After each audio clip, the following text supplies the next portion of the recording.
It's 12 o'clock, and here's the midday news. First, the top stories. Ogun still owing workers over 8 billion naira in arrears of unremitted deductions. Governors demand state police force set up committee to actualize it. Senate begins debate on the amended 1999 Constitution bill next week. Court orders 7 banks to remit $793 million hidden by MDAs into TSA accounts. General strike cripples Venezuela. Chile parliament ends total ban on abortion. I am Toby Johnson, bringing you the news and details shortly. The state government says it is still owing civil servants on its payroll and those in local governments 8.8 billion naira for the remaining 11 months of unrelated deductions from their salaries. This includes 4.6 billion naira for the state government civil servant and 4.2 billion naira for the local government counterpart. Governor Bukila Musso read this note at the 2017 Public Service Day celebration in Abeokuta, promised to clear the unremitted deductions before leaving office on May 29, 2019.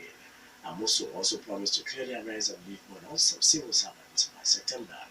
Last Tuesday, the state government approved 4.5 billion naira out of the 5.7 billion naira received from the second tranche of the Paris London Club's loan refund for the settlement of arrears of unremitted salary deductions to civil servants. And in December 2016, 10.5 billion naira from the entire 12.5 billion naira received from the first tranche of the Paris London Club's loans refunds was used to clear part of the unremitted salary deductions. The governor told workers that his administration has been depending on the internally generated revenue to pay salaries and finance some of the developmental projects in the state. Own as a percent now is 4.6. For local government, 4.2. If you add the two together, we are talking 8.8. So even if I mean that 1 month we don't want to pay salary, we clear out the deduction. So that's what it means. This is the total deduction that we are owing. Up to even July. If I decide that okay, don't let me 1 month salary, we will pay all the states. The All Women Summit 2017 at the Royal Ladies International begins today in Abeokuta, the state capital. The theme of the two-day summit, ending on July 22, is Enliving Your Dream. Today, the summit takes off with a female leaders conference at the Marquis Victory Plaza, opposite Hassan Furniture, Abiola Way, by 5 p.m. On Saturday, July 22, the summit will hold an auditorium of the Green Legacy Resource Olusegun Obasanjo Presidential Library at Bogota from 9 a.m. The summit convener, Reverend Mrs. Fola Judume, says the program will feature politics, business, single and married, career, entrepreneurship, life, and other issues. Some of the speakers at the summit include Fela Durotoye, Lawrence Achudume, and Dr. Arifano. The convener invited all women to attend the summit. The Senate has asked the presidency to sell dollar at a lower exchange rate of 200 naira to unintended Hajj pilgrims to Saudi Arabia and Christian counterparts to Jerusalem this year. The Senate made the call after adopting the report of a committee which investigates the high fare charged by the National Hajj Commission of Nigeria for this year's Hajj. The 1.2 million Hajj fare based on the official exchange rate has resulted in low registration for this year's Hajj by intended pilgrims. The Senate asked the presidency to give concessional exchange rate to the intended pilgrims every year. The state governors have asked the presidency to initiate moves to create state police force. To actualize their demand, the governors have constituted a committee to work out the modality for the proposed state police force. Chairman of the Nigerian Governors Forum, Abdulaziz Yari, made this known while addressing State House correspondent. At the end of the meeting of the governors with Inspector General of Police Ibrahim Idris on Wednesday night on the Police Trust Fund Bill before the National Assembly. The committee set up by the forum headed by Delta, Imo, Sokoto, Ekiti, and Bauchi state governors, according to him, will meet with the force headquarters. Yari says the committee, after interfacing with the police, will present the governor's demand for the state police force to acting President Yemi Osinbajo. The presidency has ordered a separation of the Christian religious knowledge and Islamic religious knowledge as separate subjects in the new curriculum of basic education. Education Minister Malam Adamu announced the decision in Abuja at a meeting with the State Education Commissioners and other stakeholders. Christian Association of Nigeria (CAN) had protested the grouping of the two subjects under civic education in the new curriculum introduced by the Nigerian Educational Research and Development Council, calling for its separation. The minister explained that the directive to separate the two subjects followed complaints by several Nigerians, particularly CAN. Adamu, however, proceeded that the new curriculum was developed by the Jonathan administration. The debate on the amendments to the 1999 Constitution will begin on Tuesday next week. The date was fixed following the submission of the report of the Constitutional Amendment Committee of both the Senate and House of Representatives to the National Assembly. Deputy Senate President A.K. Ekwenemadu, who heads the Senate committee, led the report before the Senate plenary on Thursday.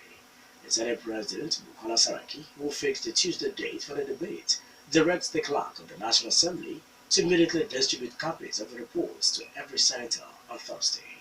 Saraki says this will enable the senators to use this weekend to study the report preparatory to a robust debate next week. A federal high court in Lagos has ordered 7 banks to remit to the presidency a total sum of $793.2 million allegedly hidden by federal ministries and departments in the account. The banks were directed to pay into the Treasury Single Account TSA domiciled at the Central Bank of Nigeria. Justice Chuka Obiozo, who gave the order in an application filed by the Attorney General of the Federation, says the money was kept in the banks in violation of the TSA. The affected banks include UBA plc, First Bank plc, Fidelity Bank plc, Diamond Bank plc, Sky Bank plc, Keystone Bank Limited, and Sterling Bank plc. Federal Government Counsel Professor Yemi Akinsoya George in the application alleged that the money was hidden by 3 government agencies in the banks. The alleged hidden fund include $374.4 million in UBA, $41 million in Skybank, $277.9 million in Diamond Bank, $18.9 million in First Bank, $24.5 million in Fidelity Bank, and $17 million in Keystone Bank, and $46.5 million in Sterling Bank. Justice Obiozo adjourned the case to August 8 for anyone who has interest in the money to appear before him. You're still listening to the Midday News on Rock City 101.9 FM. Up next will be your foreign, business, and sport news. Please do stay with us. Millions of Venezuelans have joined the general strike called by the opposition as pressure mounts on President Nicolas Maduro to cancel elections for a new constituent assembly. Clashes between police and protesters killed at least 3 people. Mr. Maduro said the strike was minimal and that its leaders would be arrested. Since April, when opposition protests intensified, almost 100 people have died across the country. More than 360 people have been arrested across the country. Senators in Chile have voted in favor of a proposal which will end the country's total ban on abortions.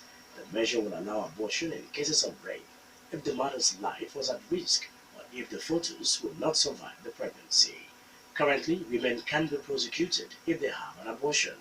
The bill, which has the backing of President Michelle Bachelet, will now go back to the Chamber of Deputies for approval.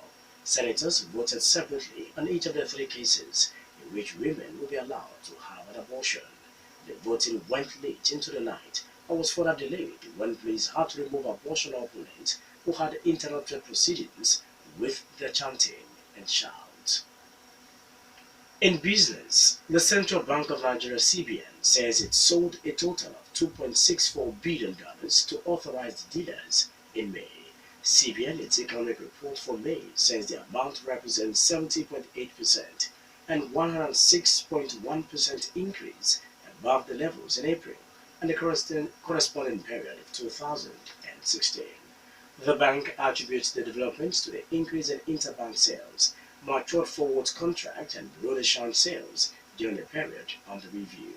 It explained that the aggregate sales forward contract disbursed at maturity were valued at $1.85 billion, or 70.1% of the total, while interbank sales amounted to $0.65 billion, or 24.7%.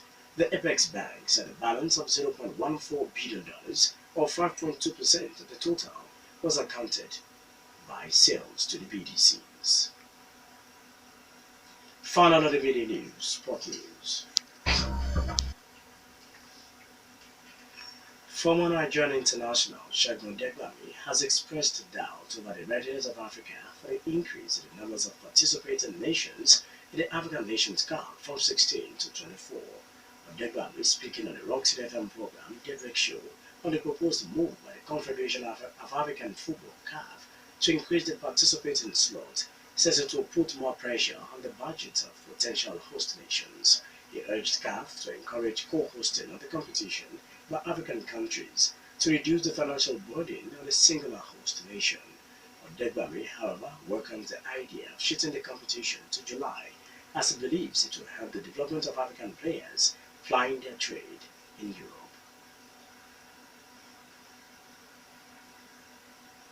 English semi-professional club Wethersfield FC has named a stand in their home ground after Super Eagles goalkeeper Carl Ikeme.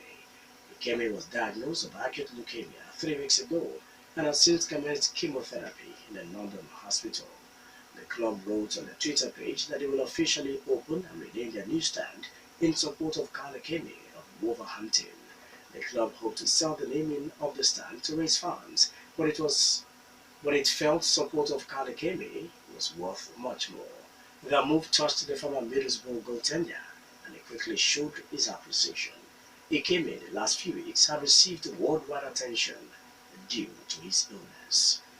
That was the media news, and just before we go, the major stories once again. Ogun still owing workers over 8 billion naira in arrears of unremitted deductions. Governors demand state police force set up committee to actualize it. Senate begins debate on the amended 1999 Constitution Bill next week.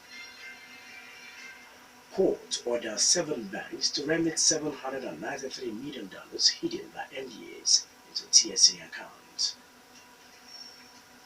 General strike cripples Venezuela.